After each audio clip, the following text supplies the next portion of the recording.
महबूबनगर और जड़चल्ला की अदालत में कौमी लोक अदालत का इनेकाद अमल में आया। इस ज़िमन में ज़िले चीफ जस्टिस व ज़िला legal service authority chairman Premawati ने मीडिया से बात करते हुए कहा कि कौमी और रियासती लीगल सर्विस अथॉरिटी की हिदायत कौमी लोक अदालत का अहतमाम किया गया। इस लोक अदालत में 3000 से ज़ायद मामलात की निशानदही कर ली गई है। इनमें बैंक के अलावा दीगर मामलात भी शामिल हैं। प्रेमावती ने अपने इस तवक्को का इजहार किया कि दोनों फरीकैन अपनी आपसी बातचीत के जरिए अपने इन मामलात को हल कर लेंगे।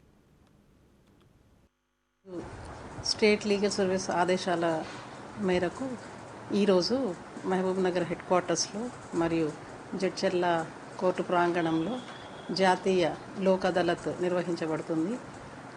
దీనిలో మొత్తం 3700 కేసులను ఐడెంటిఫై చేసి ఉన్నాము. వాటిలో చాలా మటుకు ఇప్పటివరకే చాలా సెటిల్ అవుతున్నాయి. దీంట్లో 10 కన్జ్యూమర్ ఫోరం కేసెస్ కూడా ఐడెంటిఫై చేసి ఉన్నాము. వీటికంటే కూడా ఎక్కువ సంఖ్యలో పరిష్కారం అవుతాయని ఆశిస్తున్నాము. 600